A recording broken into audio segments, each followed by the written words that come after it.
भक्तों, आज आप एक ऐसी कथा सुनने जा रहे हैं जो महाभारत के पन्नों में नहीं लिखी, किंतु समय ने अपने मौन पृष्ठों में गहराई से छुपा रखी है। यह कथा है दो ऐसी आत्माओं की जो जीवन में कभी एक न हो सकीं, पर मृत्यु के बाद भी जिनका प्रेम अमर हो गया। क्या आपने कभी सुना है कि कोई योद्धा जो युद्ध में वीरगति पा चुका हो, उसकी आत्मा 16 वर्षों बाद भी किसी से विवाह करे, और वह विवाह हो देह का नहीं बल्कि आत्मा का मिलन जो मृत्यु से भी परे है।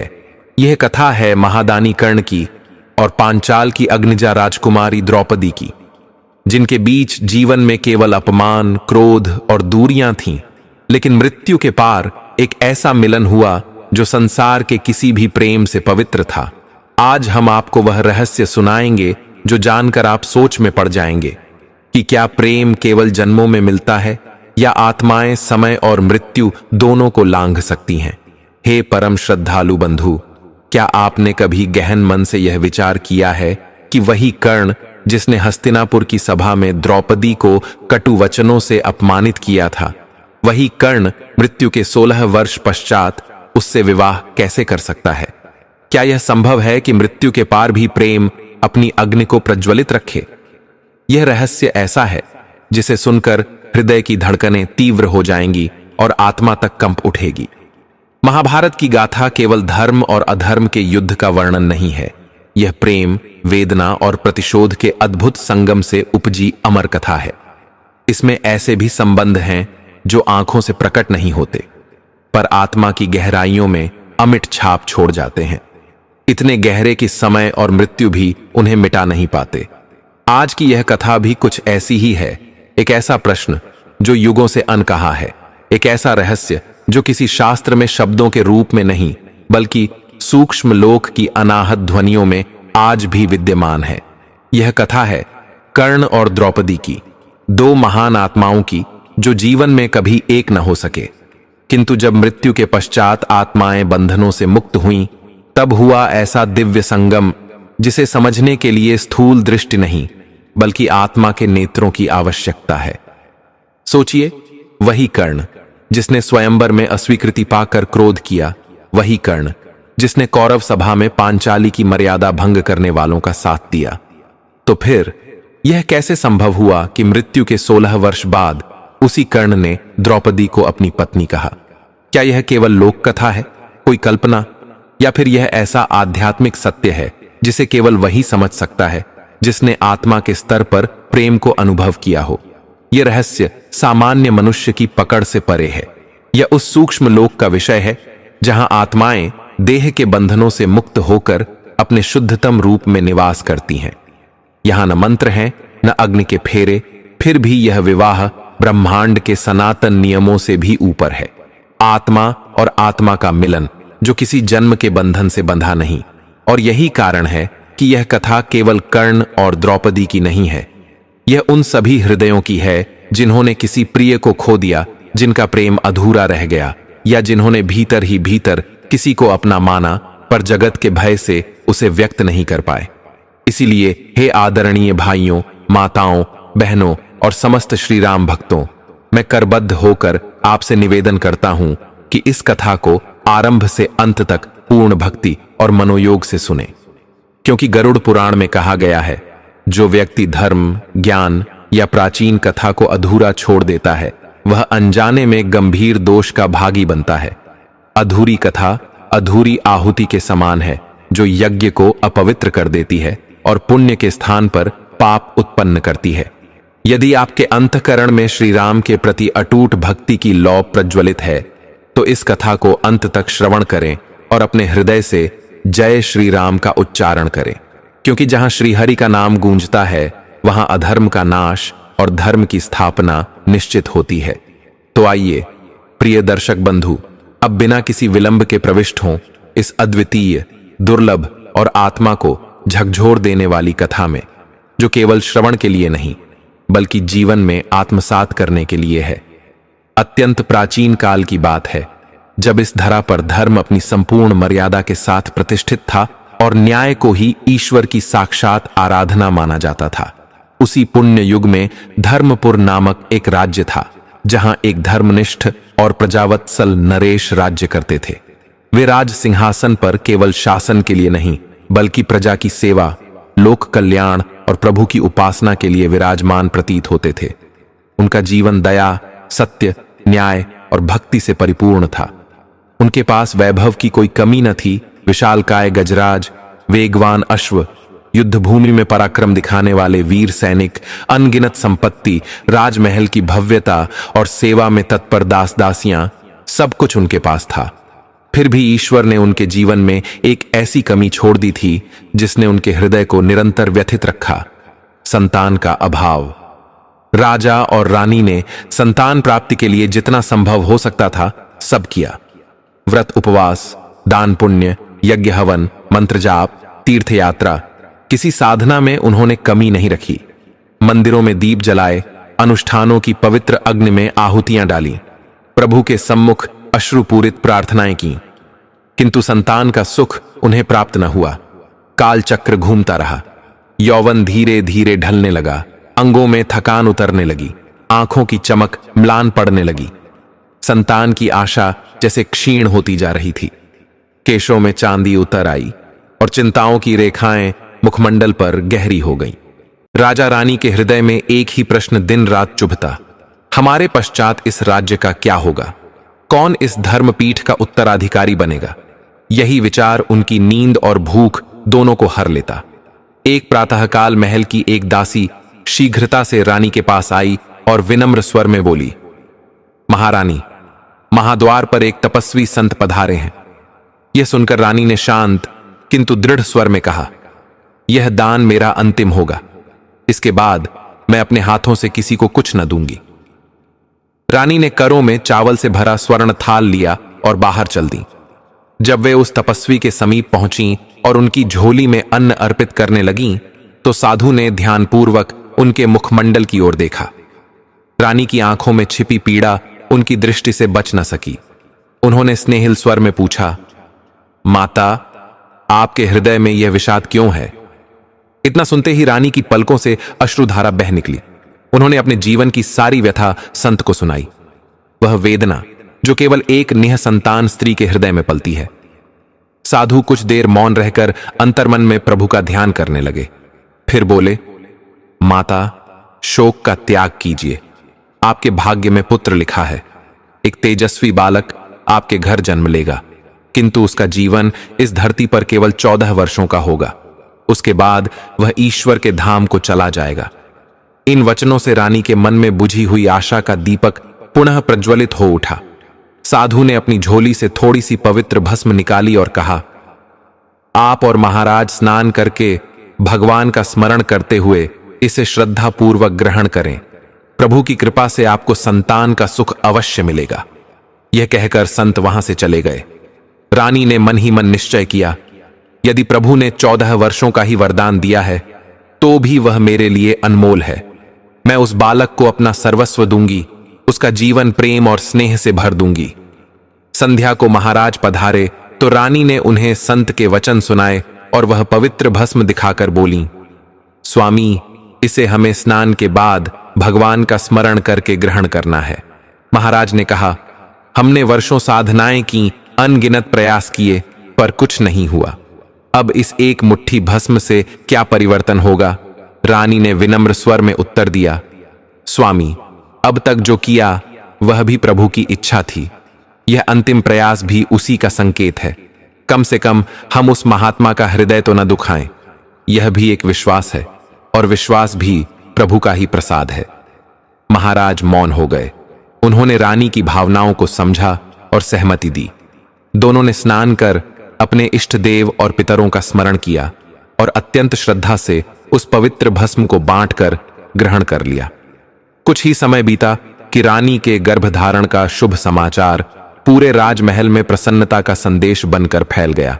दोनों का हृदय भगवान की असीम कृपा से भर उठा। राजा ने रानी से प्रेमपूर्ण स्वर में कहा: हे प्रिय, यह कोई साधारण संयोग नहीं है। यह उस तपस्वी साधु महाराज की अनुकंपा है। प्रभु ने हमारी वर्षों की प्रार्थना स्वीकार कर ली है। कुछ ही समय बाद वह पावन क्षण आया। रानी ने एक अति सुंदर तेजस्वी और गोरे वर्ण के बालक को जन्म दिया। पूरे राज्य में आनंद की लहर दौड़ पड़ी। गली गली चौपाल चौपाल उत्सव की धूम मच गई। 8 दिनों तक मंगल गीत, भजन और कीर्तन होते रहे। चारों ओर दीपक जलाए गए, फूल बरसाए गए। बड़े हर्षोल्लास से बालक का नामकरण संस्कार संपन्न हुआ। राजा ने सोचा कि अब बालक की जन्म कुंडली देखी जाए। उन्होंने राज्य के सबसे विद्वान और ज्योतिष शास्त्र में निपुण पंडित को आमंत्रित किया। पंडित जी ने जैसे ही कुंडली का गहन अध्ययन किया, उनके मुखमंडल पर चिंता की रेखाएं उभर आईं। उन्होंने शांत स्वर में कहा, महाराज, यह जो राजकुमार है, यह केवल 14 वर्षों तक ही आपके साथ रहेगा। यह सुनकर भी राजा के चेहरे पर कोई विशेष परिवर्तन न हुआ, क्योंकि वह पहले से ही साधु महाराज के वचनों को स्मरण कर रहे थे। रानी को भी वे वचन याद थे। दोनों ने मौन रहकर भगवान की इच्छा को स्वीकार कर लिया।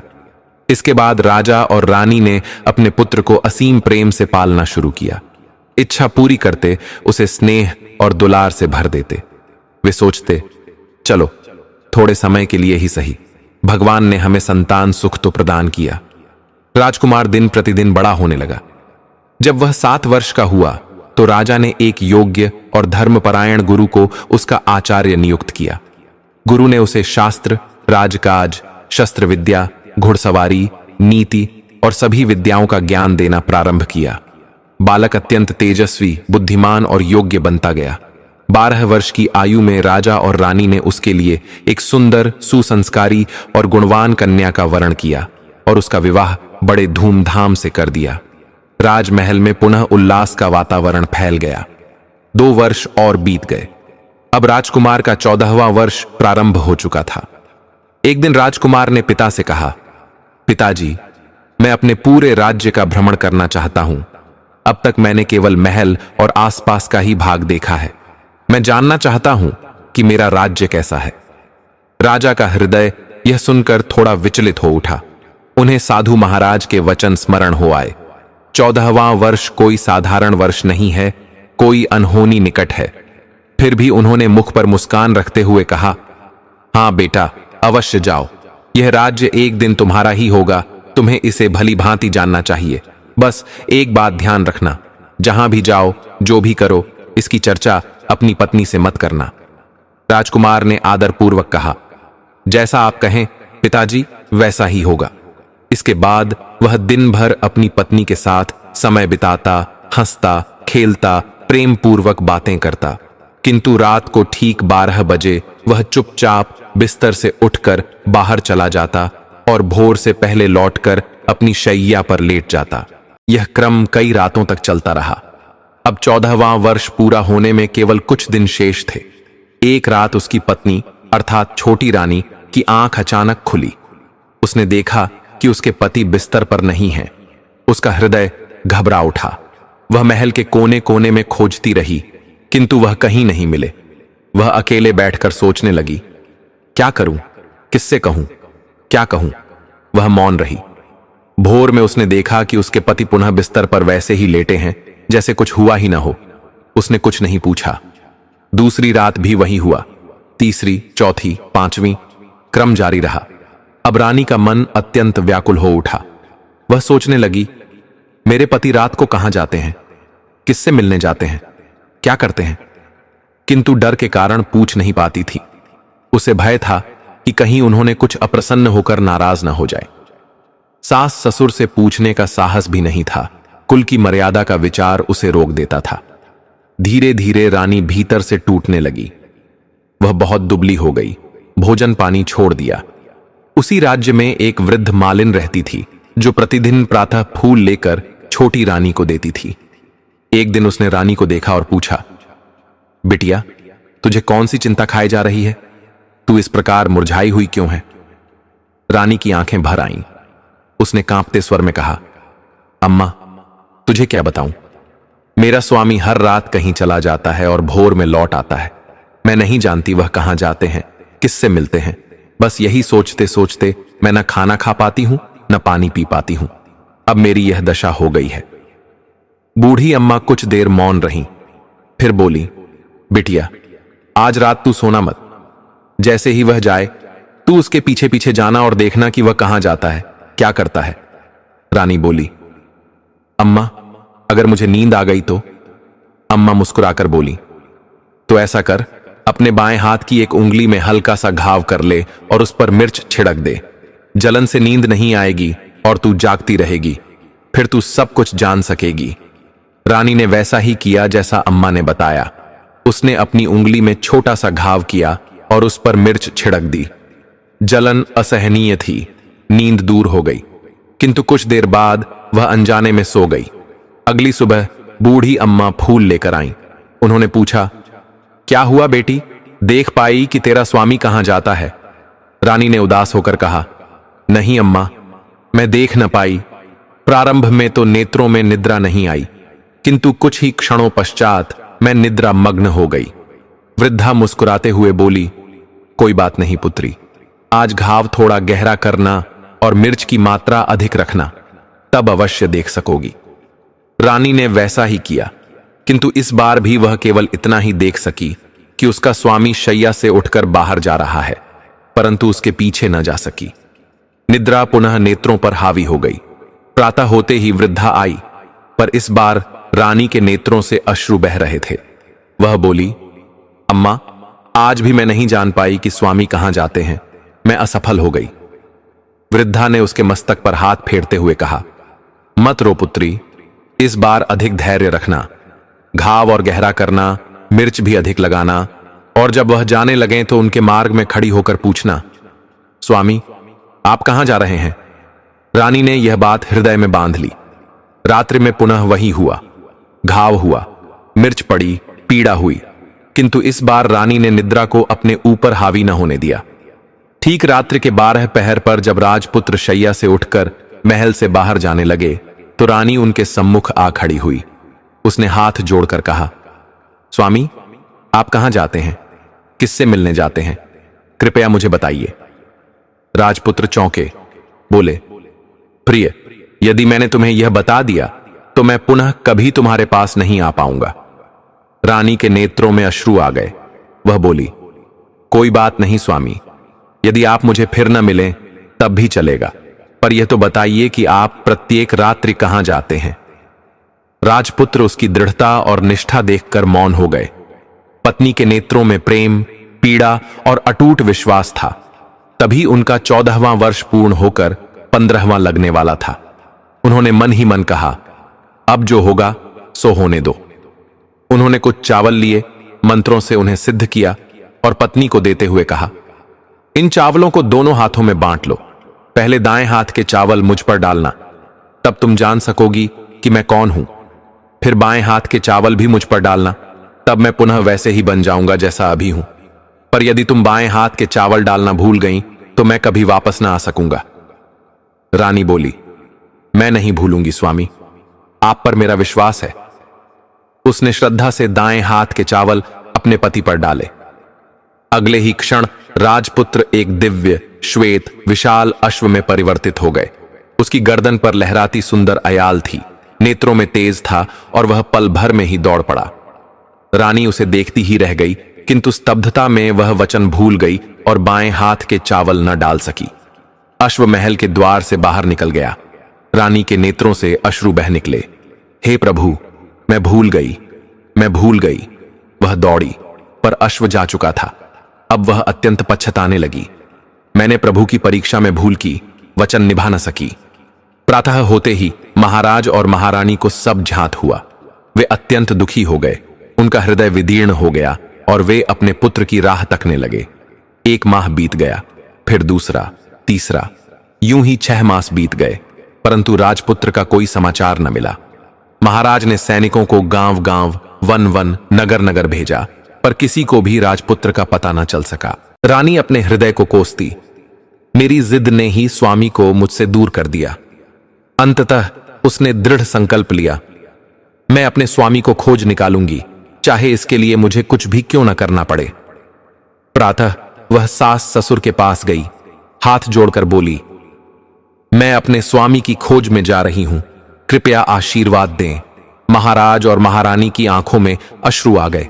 उन्होंने कहा, पुत्री, हमें और कुछ नहीं चाहिए, बस हमारा पुत्र लौट आए, यही हमारे लिए सबसे बड़ा धन है। भगवान तुझे सफल करें। रानी ने शाही वस्त्र त्याग दिए, सेठानी का रूप धारण किया, कुछ सेवक और आवश्यक सामग्री साथ ली। राज्य की सीमा पर पहुंचकर उसने एक छोटा भोजनालय खोला और प्रण लिया, जो भी यात्री यहां भोजन करेगा वह अपने जीवन का कोई अद्भुत प्रसंग सुनाएगा। प्रतिदिन अनेक लोग आते, भोजन करते और अपने देखे हुए अद्भुत घटनाक्रम सुनाते, परंतु रानी को अभी तक वह समाचार न मिला जिसकी उसे प्रतीक्षा थी। इसी बीच एक और घटना घटी। महल में पुष्प देने वाली एक वृद्ध मालिन थी, जिसका एक पुत्र, पुत्रवधू और एक प्यारा पोता था। पुत्र और पुत्रवधू प्रतिदिन कार्य पर जाते और पोते की देखभाल वृद्धा के जिम्मे रहती। वृद्धा को पान खाने की आदत थी। एक दिन उसे पान में छूना लगाना था, जिसके लिए सीपियां चाहिए थीं। सीपियां लेकर वह लौटी, पर उन्हें भूनने के लिए गोबर के कंडे चाहिए थे। कंडे लेने के लिए वह बांस की टोकरी लेकर चरवाहों के मैदान में गई, जहां बहुत से कंडे पड़े थे। उन्हें इकट्ठा करते करते उसे देर हो गई, अंधेरा हो गया। इधर संध्या होते ही पुत्र और पुत्रवधू लौटे तो देखा बालक अकेला रो रहा था। उन्हें क्रोध आया। वृद्धा जब लौटी तो पुत्र ने कहा, मां, पोते को अकेला छोड़कर कहां चली गई थी? वृद्धा ने नम्रता से उत्तर दिया, बेटा, मैं कंडे लेने चरवाहों के मैदान गई थी। पुत्र बोला, अब कभी ऐसा मत करना, बच्चा बहुत छोटा है। वृद्धा ने वचन दिया, नहीं बेटा, अब ऐसा ना होगा। किंतु अगले ही दिन वह पुनः सब भूल गई और कंडे लेने चली गई। संध्या को जब पुत्र पुत्रवधू लौटे तो देखा बालक फिर अकेला रो रहा था। इस बार पुत्र का धैर्य टूट गया और उसने मां को घर से निकाल दिया। वृद्धा चुपचाप रात्रि भर घर के बाहर बैठी रही। प्रातः होते ही वह फिर टोकरी लेकर कंडे लेने निकल पड़ी। उस दिन उस वृद्धा पर जैसे कोई अज्ञात उन्माद छा गया था। वह बस उपले उठाती रही, चलती रही, और उसे यह भी भान न रहा कि दिन ढल चुका है। जब चेत आई तो चारों ओर गहन सन्नाटा और घनघोर अंधकार था। गांव का मार्ग पहचान में नहीं आ रहा था। वह विस्फारित नेत्रों से इधर उधर मार्ग टटोलने लगी। उसी समय एक अनुपम रूपवती कपिला गौ माता गले में मधुर घंटनाद करती हुई मंद मंद चाल से वहां आ पहुंची। वृद्धा ने उसे देखा और मन ही मन विचार किया, यदि मैं इसके पीछे पीछे चलूं तो शायद गांव का मार्ग मिल जाए। वह गौ माता के पीछे चल पड़ी। गौ माता आगे बढ़ती रही। एक मैदान, फिर दूसरा, तीसरा, चौथा, यहां तक कि 7वां मैदान पार कर गई। 7वें मैदान में जाकर गौ माता एक विशाल शिला के समीप रुकी। उसने अपने सींग उस शिला पर मारे। जैसे ही सींग लगे वह शिला हट गई और नीचे पाताल लोक में उतरने वाली सीढ़ियां प्रकट हो गईं। गौ माता उन सीढ़ियों से नीचे उतरने लगी। वृद्धा ने यह दृश्य देखा और झटपट दौड़कर गौ माता की पूंछ पकड़ ली। पूंछ पकड़ते ही वह भी पाताल लोक तक उतर आई। पाताल में पहुंचते ही उसने पूंछ छोड़ दी और चारों ओर दृष्टि दौड़ाने लगी। वहां का दृश्य अद्भुत और दिव्य था। हर ओर दीपमालाएं जगमगा रही थीं। चारों दिशाओं में स्वर्णिम आभा फैल रही थी। तभी एक दिव्य प्रकाश पुंज गौ माता पर पड़ा और कुछ अलौकिक घटित होने लगा। गौ माता के गले में स्वयमेव साकल पड़ गई। कोई अदृश्य कर गौ माता को दुग्ध से अभिषिक्त करने लगा। फिर वही अदृश्य कर उसका दुग्ध दोहने लगा, किंतु दोहने वाला दृष्टिगोचर नहीं हो रहा था। यह दृश्य देखकर वृद्धा का हृदय भय से कांप उठा। हे प्रभु, मैं कहां आ गई हूं? वह किसी कोने में छिपने लगी, परंतु चारों ओर केवल प्रकाश ही प्रकाश था। अंततः वह एक कोने में जाकर शांत खड़ी हो गई और जो कुछ हो रहा था ध्यानपूर्वक देखने लगी। कुछ समय पश्चात एक सुंदर श्वेत अश्व वहां आया। समीप 2 कुंड थे। अश्व ने एक कुंड में छलांग लगाई। जैसे ही वह बाहर आया वह अश्व न रहा, एक तेजस्वी दिव्य राजकुमार बन चुका था। उसने दूसरे कुंड में स्नान किया, फिर वहीं रखे नवीन वस्त्र धारण किए।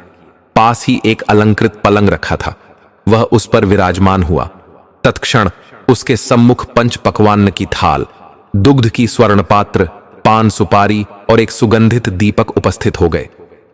राजकुमार ने पहले भगवान का ध्यान किया, फिर प्रसाद स्वरूप भोजन किया, दुग्धपान किया, पान सुपारी ग्रहण की और बिस्तर पर लेटने से पूर्व सूर्यदेव को प्रणाम किया। उसने दीपक से प्रश्न किया, हे दीप, मेरे माता पिता इस समय क्या कर रहे हैं? दीपक बोला, वे तेरे वियोग में शोक सागर में डूबे हैं, दिन रात तेरी प्रतीक्षा करते हैं। राजकुमार ने फिर पूछा, अब राज्य का संचालन कौन कर रहा है? दीपक ने उत्तर दिया, राज्य का कार्य प्रधानमंत्री देख रहा है, वही सब संभाल रहा है।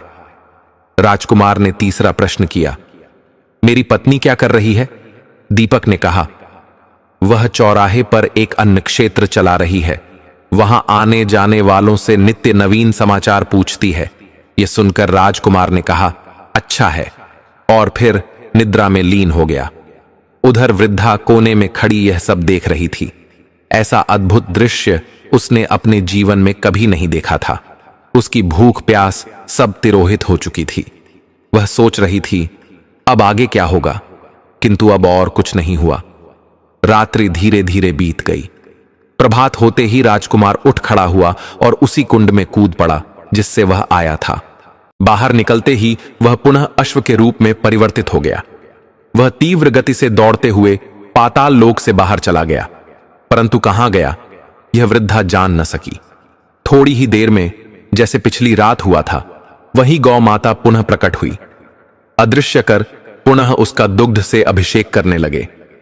जैसे ही अभिषेक पूर्ण हुआ, उसके गले की साकल स्वयमेव खुल गई। गौ माता ने एक मृदुल स्वर में ध्वनि की और ऊपर जाने वाली सीढ़ियों की ओर दौड़ पड़ी। वृद्धा ने सोचा, अब इस गौ माता के साथ ऊपर जाना ही उचित है, अन्यथा कोई अज्ञात विपत्ति आ सकती है। वह शीघ्रता से दौड़ी और गौ माता की पूंछ पकड़ ली। गौ माता सीढ़ियां चढ़ने लगी और वृद्धा भी उसके पीछे पीछे ऊपर आ गई। जैसे ही वे ऊपर मैदान में पहुंची, वह मार्ग स्वयमेव पत्थर से ढक गया। गौ माता वन की ओर चली गई। अब वृद्धा का मन व्याकुल हो उठा। उसने जो कुछ पाताल लोक में देखा था, उसे किसी को सुनाने की तीव्र इच्छा हुई। उसे स्मरण आया, नगर की सीमा पर एक स्त्री भोजनालय चलाती है, जो नई बात सुनाने वाले को उत्तम भोजन निःशुल्क देती है। वृद्धा ने मन में निश्चय किया, मैं उसे यह अद्भुत कथा सुनाऊंगी, शायद वह प्रसन्न होकर मुझे जीवन भर भोजन दे। यह सोचकर वह सीधे उस भोजनालय के द्वार पर पहुंची। वहां एक विशाल नगाड़ा टंगा था। जो भी नई बात लाता वह उसे बजाता था। वृद्धा ने दृढ़ता से नगाड़ा बजाना आरंभ कर दिया। नगाड़े की गंभीर ध्वनि सुनकर भोजनालय की स्वामिनी, जो वास्तव में वही लघु रानी थी, भीतर से मुस्कुराई। उसने सोचा, निश्चय ही कोई महान समाचार लाया है। रानी ने सैनिकों को आज्ञा दी, जाओ देखो कौन आया है और उसका आदर सहित स्वागत करो। सैनिक दौड़े और नगाड़े के पास पहुंचे। उन्होंने देखा एक वृद्धा नगाड़ा बजा रही है। सैनिकों ने पूछा, अम्मा, तू नगाड़ा क्यों बजा रही है, क्या समाचार है? वृद्धा ने कहा, कुछ नहीं बेटा, यहां भोजन मिलता है, इसीलिए आई हूं। सैनिक बोले, भोजन मिलेगा, परंतु एक नई बात बतानी होगी। वृद्धा ने उत्तर दिया, हां, मुझे एक बात मालूम है। यह सुनकर सैनिक उसे भीतर ले गए। रानी का आदेश था, जो कोई वृद्ध आए उसका आदर सत्कार करो। सैनिकों ने वृद्धा का यथोचित मान सम्मान किया और एक विशाल थाल में उसे भोजन परोस दिया। बूढ़ी अम्मा अत्यंत भूखी थी। उसने प्रेम पूर्वक सारा भोजन कर लिया। भोजन के उपरांत सिपाहियों ने उसे एक नई साड़ी भेंट की और रानी के सम्मुख ले आए। रानी और बूढ़ी अम्मा ने एक दूसरे को देखते ही पहचान लिया।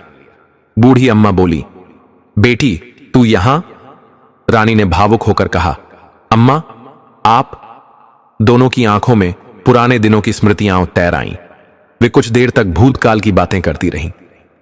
थोड़ी देर बाद रानी ने कोमल स्वर में पूछा, अम्मा बताइए, आपने कौन सी नई बात देखी है? बूढ़ी अम्मा संकोच करते हुए बोली, बेटी मैंने कुछ नहीं देखा। सच कहूं तो मेरे पास भोजन के लिए धन नहीं था, इसलिए झूठ बोलकर नगाड़ा बजा दिया। रानी ने प्रेम से कहा, अम्मा घबराइए मत, मैं किसी से कुछ नहीं कहूंगी। फिर भी बूढ़ी अम्मा कुछ कहने में हिचकिचा रही थी। तब रानी ने विनम्रता से हाथ जोड़कर कहा, अम्मा यदि आपने मुझे वह बात बता दी तो मैं जीवन भर आपकी सेवा करूंगी, आपको अपनी मां की तरह रखूंगी। अब बूढ़ी अम्मा मान गई। उसने रानी से कहा, बेटी जो मैंने उस चरागाह वाले मैदान में देखा वह अब बताती हूं। और उसने सब कुछ कह सुनाया। रानी का हृदय सुनकर द्रवित हो उठा। उसने मन ही मन कहा, यह घोड़ा कोई और नहीं मेरे स्वामी ही हैं। वह तुरंत बोली, अम्मा, मुझे उस स्थान पर ले चलो, मुझे वहां पहुंचना है। बूढ़ी अम्मा ने चेतावनी दी, नहीं बेटी, वह पाताल लोक है, वहां भयंकर सर्प हैं। यदि किसी ने तुम्हें देख लिया तो प्राण संकट में पड़ जाएगा। पर रानी ने विनती की, अम्मा, चाहे जो हो जाए, मुझे वहां जाना है, मुझे अपने पति को पुनः पाना है। अंत में बूढ़ी अम्मा ने कहा, ठीक है बेटी, मैं चलूंगी, पर आज नहीं, कल संध्या को चलेंगे। अगले दिन दोपहर में रानी और बूढ़ी अम्मा वहां पहुंची। दोनों छिपकर गाय के आने की प्रतीक्षा करने लगीं। दिन ढलने लगा, अंधेरा घिर आया। गाय हमेशा की तरह आई। उसने पत्थर पर सींग मारी, पत्थर हट गया और एक सुरंग प्रकट हुई। गाय उसमें उतरने लगी। बूढ़ी अम्मा ने कहा, बेटी, अब गाय की पूंछ पकड़ लो और साथ उतर चलो। दोनों ने गाय की पूंछ पकड़ी और धीरे धीरे पाताल लोक में उतर गईं। वे उसी कोने में छिप गईं जहां पहले बूढ़ी अम्मा छिपी थीं। पाताल लोक में वही अद्भुत दृश्य उपस्थित हुआ। गाय के गले में साकल पड़ी, कोई अदृश्य शक्ति उसका दूध धोने लगी। फिर एक सुंदर श्वेत अश्व आया। उसने कुंड में छलांग लगाई और वह राजपुत्र बन गया। दूसरे कुंड में स्नान कर उसने दिव्य वस्त्र धारण किए। एक सुंदर पलंग पर जाकर बैठा। उसके सम्मुख स्वयं पंच पकवान की थाली, दूध की प्याली और पान प्रकट हो गए। राजपुत्र ने भोजन किया, दूध पिया, पान लिया और सूर्यदेव का स्मरण कर दीपक से पूछा, मेरे माता पिता कैसे हैं? पर इस बार दीपक मौन रहा और धीरे धीरे बुझने लगा। राजपुत्र को संशय हुआ, कुछ अनिष्ट हुआ है। वह उदास होकर पलंग पर बैठ गया। इधर रानी का धैर्य टूट चुका था। वह दौड़कर पति के पास पहुंची और चरण पकड़ने को अग्रसर हुई। राजपुत्र ने उसे देखते ही पहचान लिया, पर घबराकर बोले, नहीं, मुझे मत छूना, नहीं तो सब कुछ नाश हो जाएगा। रानी ने करुणा से हाथ जोड़ लिए, आंसू बहने लगे। वह बोली, स्वामी, मुझसे भूल हो गई। मुझे नहीं पूछना था कि आप रात को कहां जाते हैं। मैंने विश्वास नहीं किया, यही मेरी सजा है। कृपा कर घर लौट चलिए। आपके वियोग में माता पिता शैया पर हैं, प्रजा भी शोकाकुल है। राजपुत्र बोले, तुमने एक बार भूल की, अब पुनः मत करना, अन्यथा मैं तुम्हें इस रूप में भी नहीं मिल पाऊंगा। यह सुनकर रानी फूट फूट कर रोने लगी। भूमि पर सिर पटक कर प्रभु से प्रार्थना करने लगी, हे प्रभु, मुझे मेरे स्वामी लौटा दीजिए, मैं अब कभी भूल नहीं करूंगी। राजपुत्र का हृदय पत्नी के लिए करुणा से भर गया। कोमल स्वर में बोले, यदि चाहती हो कि मैं तुम्हें पुनः मिलूं तो तुम्हें एक कार्य करना होगा। यह अत्यंत कठिन है और तुम्हें अकेले करना होगा। रानी ने कहा, स्वामी, आज्ञा दीजिए, चाहे कार्य कितना भी कठिन हो, मैं पूर्ण करूंगी। राजपुत्र बोले, इस पाताल लोक से ऊपर जाते ही एक घना वन मिलेगा, फिर ऐसे ही 6 और वन होंगे। 7वां वन सबसे घना और भयानक होगा। उसके मध्य में एक पीपल का वृक्ष होगा। चारों ओर झाड़ियां, कांटे, जाल और लताएं होंगी। वहां भालू, बाघ, सिंह और सर्प होंगे। तुम्हें सभी को भगाकर स्थान शुद्ध करना होगा। गोबर से लिपाई, रंगोली से सजावट करनी होगी। धूप, अगरबत्ती और कपूर जलाना होगा। पीपल के तने की पुष्प और कुमकुम से पूजा करनी होगी और दूध दही से बने चावल का भोग अर्पित करना होगा। यह सब तुम्हें दोपहर 12 बजे से पूर्व करना होगा। ठीक 12 बजे सूर्यदेव का रथ वहां उतरेगा। वे प्रसन्न होकर वर देंगे। तब तुम उनसे रथ का दाहिना घोड़ा मांगना। घोड़ा मिलते ही मैं तुम्हें मिल जाऊंगा। इतना कहकर राजपुत्र पलंग पर लेट गए। रानी ने प्रभु का ध्यान किया और भोर की प्रतीक्षा की। भोर होते ही वह बूढ़ी अम्मा के साथ गाय की पूंछ पकड़कर ऊपर आ गई। ऊपर आकर उसने कहा, अम्मा, अब मैं अकेली आगे जाऊंगी, आप भोजनालय लौट जाइए। बूढ़ी अम्मा लौट गई। रानी वन की ओर चली। राजपुत्र द्वारा बताई गई जगह खोजते खोजते अंततः वहां पहुंची। जैसे वर्णन किया गया था वैसा ही दृश्य था। उसने साहस दिखाकर सभी हिंसक जीवों को भगाया, स्थान शुद्ध किया, गोबर से लिपाई की, रंगोली सजाई और लौट आई। अगले दिन प्रातः वह पुनः वहां पहुंची। इत्र और गुलाब जल से सुगंध फैलाई, धूप और अगरबत्ती जलाई, कपूर से वातावरण शुद्ध किया, पूजा की सारी सामग्री रख दी। ठीक दोपहर 12 बजे सूर्यदेव का रथ आकाश से उतरकर पीपल के पास आ पहुंचा। सुगंध, पवित्रता और श्रद्धा देखकर सूर्यदेव प्रसन्न हुए और बोले, जिसने यह सब किया है वह आए और जो चाहे मांगे। मैं उसे वरदान दूंगा। रानी दौड़कर उनके सम्मुख पहुंची, साष्टांग प्रणाम किया और बोली, भगवान, यह कार्य मैंने ही किया है, वही स्थान मैंने पवित्र किया है। सूर्य भगवान बोले, अच्छा तो बताओ क्या मांगना चाहती हो? रानी बोली, भगवान, मुझे आपके रथ का दाहिना घोड़ा चाहिए। सूर्यदेव बोले, नहीं बेटी, यह दाहिना घोड़ा मैं नहीं दे सकता। मेरे रथ में 12 घोड़े हैं, तुम किसी और घोड़े को मांग लो, परंतु यह दाहिना घोड़ा तुम्हें नहीं मिलेगा।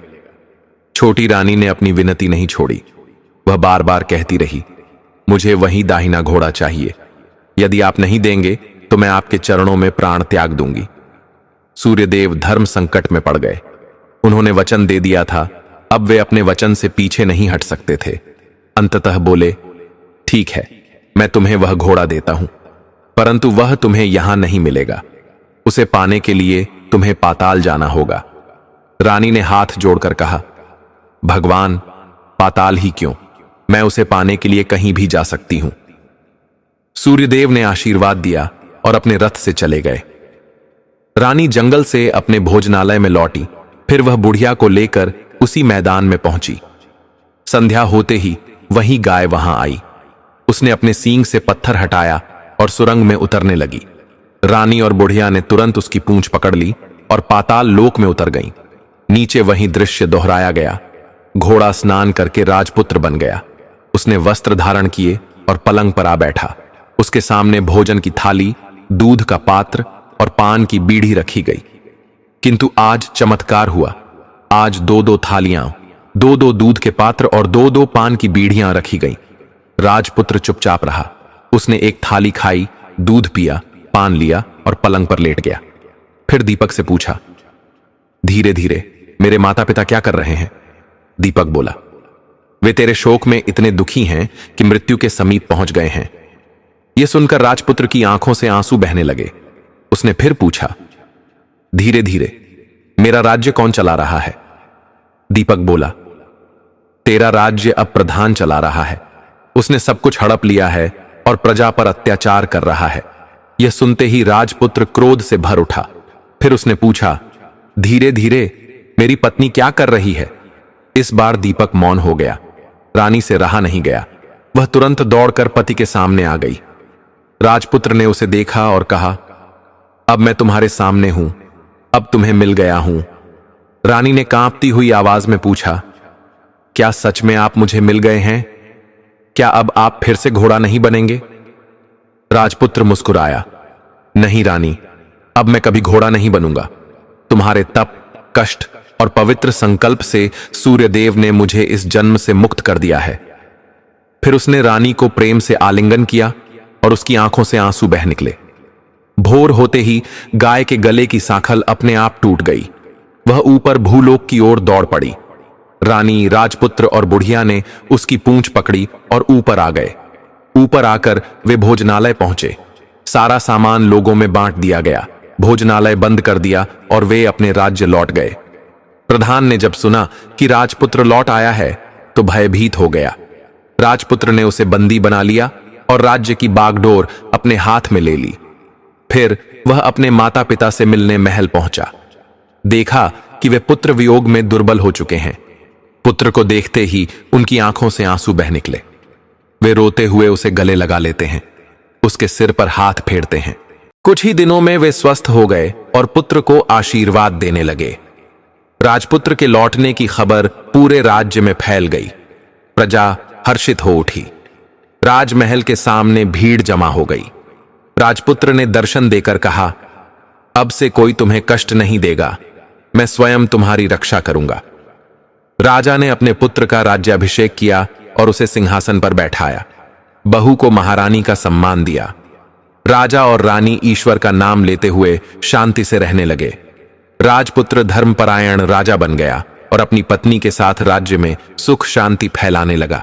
रानी ने बुढ़िया को अपने पास रख लिया और उसकी सेवा करने लगी। बुढ़िया का जीवन भक्ति, सेवा और आनंद में व्यतीत होने लगा। हे दर्शक बंधु, इस कथा के माध्यम से हम दानवीर कर्ण की 3 शिक्षाओं को समझ सकते हैं, जिन्हें यदि कोई अपने जीवन में उतार ले तो वह कभी दुखी नहीं होगा। पहली शिक्षा, धर्म वह नहीं जो केवल शब्दों में हो, बल्कि वह है जो त्याग और संयम में हो। जैसे महाभारत में कर्ण ने सत्य और धर्म को केवल कहा ही नहीं, बल्कि जीवन भर जिया, उसी प्रकार इस कथा की छोटी रानी ने अपने प्रेम, व्रत और पवित्र संकल्प से सिद्ध कर दिया कि सच्चा धर्म दिखावे में नहीं, बल्कि त्याग, संयम और निस्वार्थ प्रेम में है। जब कर्ण ने कुरुक्षेत्र के युद्ध से पूर्व भगवान श्री कृष्ण से अपनी सच्चाई जानी कि वह पांडवों का ज्येष्ठ भ्राता है, तो उसके पास दो मार्ग थे। वह चाहे तो अर्जुन के स्थान पर राज्य प्राप्त कर सकता था, मां कुंती के चरणों में बैठकर वह इतिहास की धारा मोड़ सकता था, परंतु नहीं, उसने वह नहीं चुना जो उसके लिए लाभकारी होता। उसने वह चुना जो उसके वचन और संकल्प के अनुरूप था। उसने अपनी मां को प्रणाम किया और केवल इतना ही कहा, मैं वचनबद्ध हूं, पर वचन देता हूं, आपकी 5 संतानों में से एक अर्जुन जीवित रहेगा। यही कर्ण का धर्म था, वचन निभाना, चाहे उसके लिए स्वयं का सर्वस्व ही क्यों न खोना पड़े। अब देखिए इस कथा की रानी को। जब उसे यह ज्ञात हुआ कि उसका स्वामी अब अश्व का रूप धारण कर चुका है और केवल एक पवित्र साधना से ही वह उसे पुनः प्राप्त कर सकती है, तो उसने पल भर का भी संकोच नहीं किया। उसने न कोई आरोप लगाया, न कोई प्रश्न पूछा, बस स्वीकार कर लिया। स्वामी, जो आप कहेंगे मैं करूंगी, चाहे वह कितना भी कठिन क्यों ना हो। उसने न तो यह सोचा कि मैं महारानी हूं, मेरे हाथ से जंगल कैसे साफ होगा, न यह कि मुझे वन के सांपों और सिंहों से भय है। उसके भीतर का भाव कर्ण के त्याग और धर्म के समान ही अटल था। एक पत्नी का धर्म, एक स्त्री का संकल्प और प्रेम का अदम्य बल। उसने वन को साफ किया, सुगंध फैलाई, वृक्ष की पूजा की और सूर्यदेव से अपने स्वामी के रथ का दाहिना अश्व मांगा।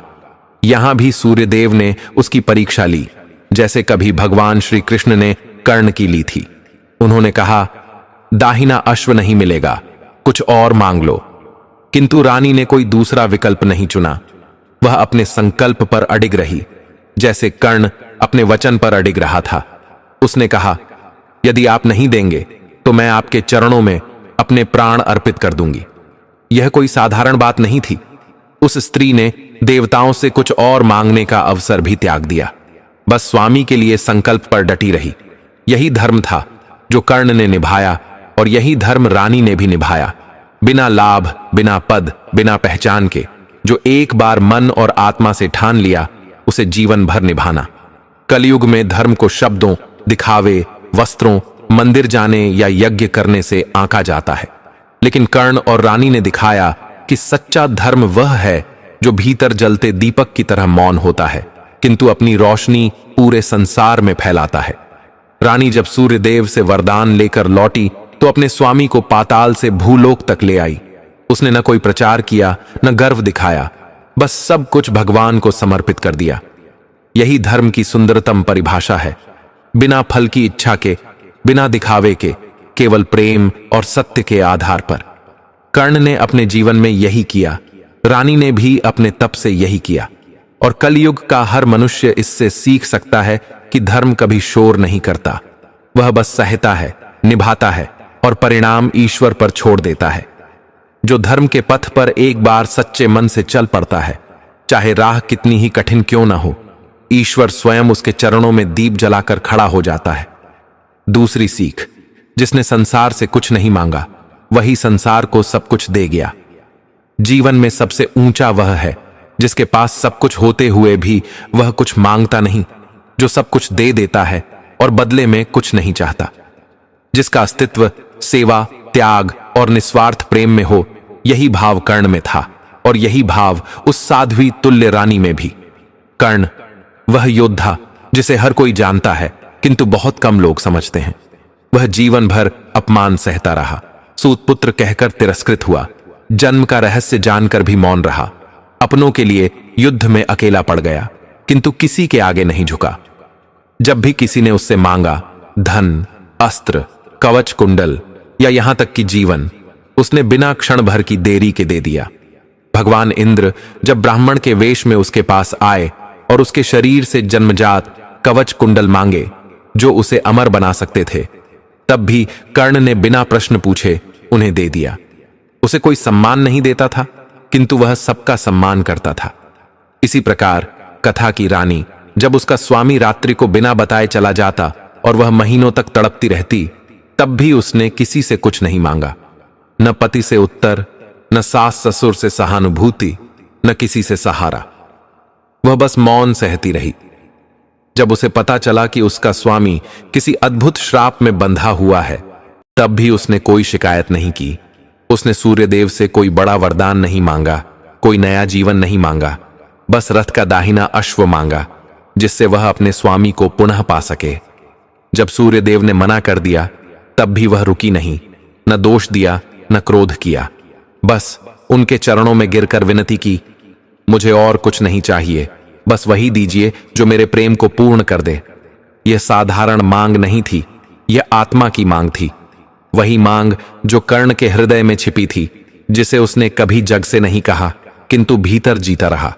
रानी ने कभी अपने लिए सम्मान नहीं मांगा, न यह कहा मैं महारानी हूं, मेरे साथ ऐसा क्यों, न यह चाहा कि लोग उसे समझें या पूजा करें। उसने अपनी पीड़ा को सेवा में बदल दिया। उसने भोजनालय खोला और आने वालों से केवल एक बात कही, तुम्हें एक अजीब बात बतानी होगी। जब किसी ने वह बात बताई जो उसे चाहिए थी, तो वह प्रसन्न हो गई। कोई पुरस्कार नहीं दिया, कोई दिखावा नहीं किया, बस भगवान की भक्ति में आगे बढ़ गई। यही भाव कर्ण के जीवन के अंतिम क्षणों में प्रकट हुआ। जब मृत्युशैया पर भगवान श्री कृष्ण ने पूछा, कर्ण, क्या तुम्हें कोई दुख है? कर्ण ने कहा, मुझे इस बात का दुख नहीं कि मैं मारा गया, मुझे तो यह प्रसन्नता है कि मैंने जीवन भर दिया और कभी किसी से कुछ लिया नहीं।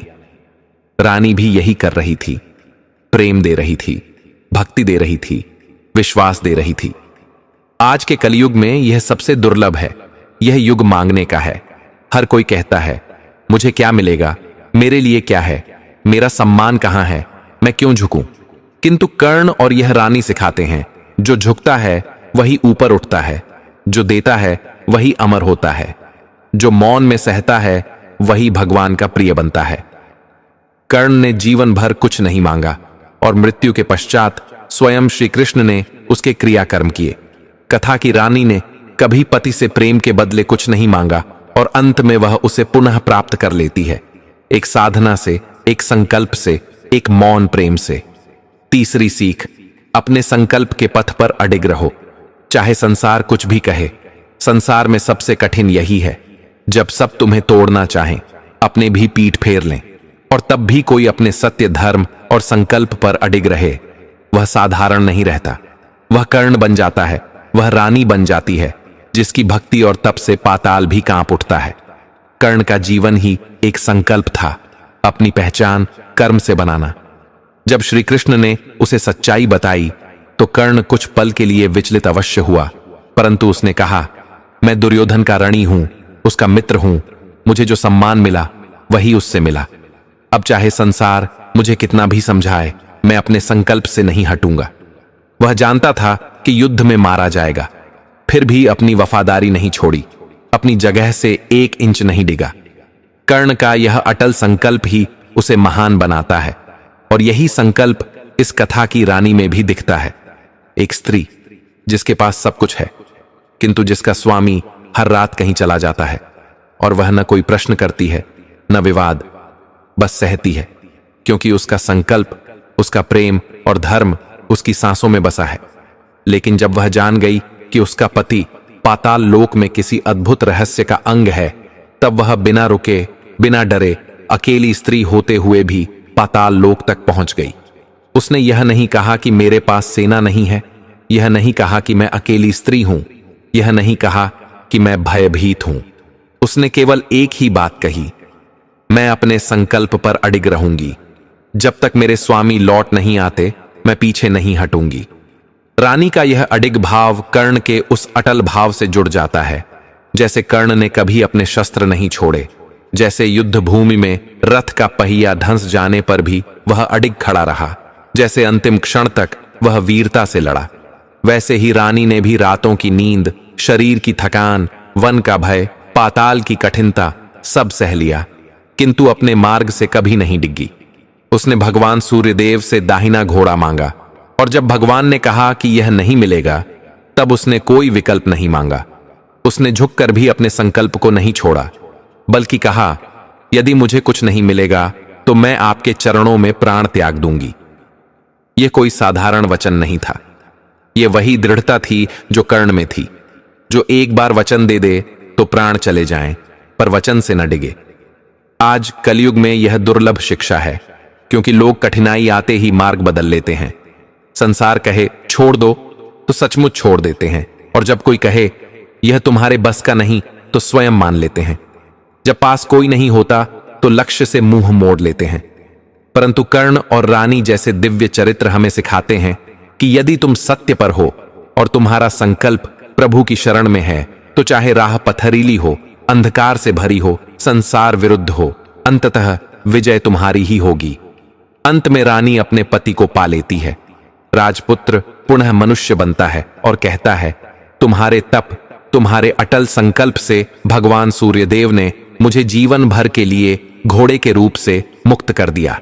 यह केवल प्रेम की विजय नहीं थी, यह एक स्त्री के संकल्प की विजय थी। यह उस मौन भक्ति की विजय थी जो बिना शोर किए, बिना किसी आडंबर के भगवान का रथ धरती पर उतार लाती है। कर्ण की मृत्यु के बाद जब अर्जुन ने उसका पार्थिव शरीर अग्नि को समर्पित किया, तब भगवान श्री कृष्ण ने अर्जुन से कहा, तूने आज केवल एक योद्धा का अंत नहीं किया, तूने एक युग का अंत किया है। कर्ण जैसे पुरुष युगों में एक बार होते हैं, जो अपने पथ से कभी नहीं डिगते, चाहे उनके पास कुछ भी न हो। यही अटल सत्य उस रानी में भी था। वह भी कर्ण के समान साहसी, त्यागी, संकल्पवान और ईश्वर भक्त थी। इसलिए तीसरी शिक्षा यही है, संकल्प से बड़ा कोई शस्त्र नहीं, धैर्य से बड़ी कोई शक्ति नहीं, और अडिग रहने से बड़ा कोई धर्म नहीं। जिस दिन कलयुग का मनुष्य यह सीख लेगा, उसी दिन वह अपने भीतर का कर्ण और अपनी आत्मा की वह रानी पालेगा, जो पाताल को भी प्रेम से जीत लेती है। दर्शक बंधु, यह कथा यहीं समाप्त नहीं होती। अब जानिए वह रहस्य कि मृत्यु के 16 वर्ष बाद भी कर्ण ने क्यों किया द्रौपदी से विवाह। जब द्रौपदी पंचाली बनकर अग्नि से प्रकट हुई थीं, तब किसने सोचा था कि वह एक दिन ऐसे पुरुष की वध का कारण बनेंगी, जो मृत्यु के 16 वर्ष बाद भी उसे अपनी पत्नी कहेगा। यह रहस्य महाभारत के श्लोकों में नहीं, बल्कि काल के मौन पन्नों में छिपा है। यह कथा है उस प्रेम की जो मरकर भी अमर रहा, उस विवाह की जो देह के बाद आत्माओं के मिलन से पूर्ण हुआ। जब महाभारत का युद्ध समाप्त हुआ और कर्ण वीर गति को प्राप्त हुए, तब भगवान श्री कृष्ण ने उनकी अंत्येष्टि की। किंतु उस समय कृष्ण ने एक रहस्य छिपा लिया। कर्ण का शरीर भले अग्नि को समर्पित हुआ, पर उनकी आत्मा कहीं और चली गई। कहा जाता है कर्ण को तुरंत मोक्ष नहीं मिला, क्योंकि उसके हृदय में एक अधूरी इच्छा रह गई थी, द्रौपदी को पाने की। कर्ण ने कभी द्रौपदी से प्रेम प्रकट नहीं किया, किंतु अपने अंतर्मन में वह उन्हें देवी स्वरूप मानता था। द्रौपदी अग्निजा थीं और कर्ण सूर्यपुत्र। अग्नि और सूर्य दोनों ही तेजस्वी, दोनों ही देव संतान, किंतु मिलन अधूरा रह गया। वर्षों बाद जब युधिष्ठिर अपने भाइयों के साथ हिमालय की ओर प्रस्थान कर चुके थे, तब द्रौपदी की आत्मा एक दिव्य लोक में पहुंची। वह लोक जहां तपस्या, बलिदान और प्रेम की आत्माएं विचरण करती हैं। वहीं उनकी भेंट कर्ण की आत्मा से हुई। द्रौपदी ने कहा, तुमने मुझे सभा में अपमानित किया था, फिर कैसे मुझसे प्रेम का दावा कर सकते हो? कर्ण ने विनम्र दृष्टि से उत्तर दिया, पंचाली, वह मेरा क्रोध था, मेरा अभिमान था, किंतु प्रेम तो मौन होकर मेरे भीतर जलता रहा। उस दिन मैंने अपने प्रेम को अपमान में बदल दिया, क्योंकि मैं स्वयं को तुम्हारे योग्य नहीं मानता था। यह संवाद वर्षों तक चलता रहा, समय और देह के बंधन से परे, केवल आत्माओं के बीच। और जब द्रौपदी ने देखा कि कर्ण का प्रेम वासना नहीं बल्कि भक्ति की श्रद्धा था, तब उनके हृदय के द्वार खुल गए। उस दिव्य लोक में जहां ना जाति का भेद था, ना युद्ध की छाया, ना अपमान की पीड़ा, वहां कर्ण और द्रौपदी का आत्मिक विवाह संपन्न हुआ। यह विवाह अग्नि के फेरे या आशियों के आशीर्वाद से नहीं हुआ, बल्कि उस मौन क्षण में हुआ जब एक आत्मा ने दूसरी आत्मा को पूर्ण रूप से स्वीकार किया। कहते हैं आज भी सावन की किसी विशेष रात्रि में ब्रह्म मुहूर्त के समय उस दिव्य लोक में कर्ण और द्रौपदी की आत्माएं एक दूसरे का ध्यान करती हैं और कुछ साधक ध्यानावस्था में उस मिलन की झलक पा लेते हैं। यह कथा केवल प्रेम नहीं बल्कि अधूरे प्रेम के प्रतिकार, देवियों की क्षमा और आत्मा की श्रद्धा का प्रमाण है। यह हमें बताती है कि सच्चा प्रेम देह से नहीं, आत्मा से होता है और आत्मा का विवाह मृत्यु से नहीं रुकता। कर्ण और द्रौपदी की यह आत्मिक यात्रा हमें सिखाती है कि नारी का सम्मान केवल बड़े हृदय से पाया जा सकता है, और जब पुरुष अपने अपराध के लिए भीतर से पश्चाताप करे और स्त्री उसकी आत्मा को पहचाने, तभी वह विवाह होता है जो चेतना का होता है, न कि केवल शरीर का। तो भक्तों, यह वह अलौकिक कथा है जिसमें प्रेम मौन रहा, अपमान के शब्दों में छिपा रहा, किंतु मृत्यु के बाद आत्मा के स्तर पर प्रकट हुआ। यह वह विवाह है जिसमें देह नहीं, वासना नहीं, केवल समर्पण, केवल क्षमा और आत्मा की स्वीकृति है। यह हमें सिखाता है कि संसार में जो संबंध अधूरे प्रतीत होते हैं वे आत्मा के स्तर पर पूर्ण हो सकते हैं, यदि उनमें प्रेम सत्य हो, भावनाएं निर्मल हों और हृदय में पश्चाताप के साथ श्रद्धा हो। बंधुओं, इस कथा ने हमें यही सिखाया है कि सच्चा धर्म, सच्चा प्रेम और सच्ची निष्ठा दिखावे में नहीं, त्याग, संयम और निस्वार्थ भाव में बसते हैं। जो व्यक्ति अपने जीवन में इन गुणों को धारण कर ले, उसके जीवन में कोई भी तूफान उसे डिगा नहीं सकता। यदि इस कथा ने आपके हृदय को छुआ हो तो इसे अपने मित्रों और परिवार तक अवश्य पहुंचाइए, ताकि औरों के जीवन में भी धर्म और प्रेम का यह दीपक जल सके। आपका एक छोटा सा साझा करना किसी के जीवन में प्रेरणा की ज्योति जगा सकता है। और हां, इस तरह की और भी अद्भुत, रहस्यमयी और प्रेरणादायक कथाएं हम आप तक पहुंचाते रहेंगे। इसलिए हमारे इस धर्म और प्रेरणा के परिवार का हिस्सा बने। वीडियो को पसंद करें, साझा करें और घंटी के चिन्ह को दबाकर हमारे चैनल से जुड़ जाए, ताकि अगली कथा सबसे पहले आप सुन सकें। याद रखिए, जो धर्म और प्रेम का संदेश फैलाता है वह केवल अपना नहीं, पूरे संसार का कल्याण करता है।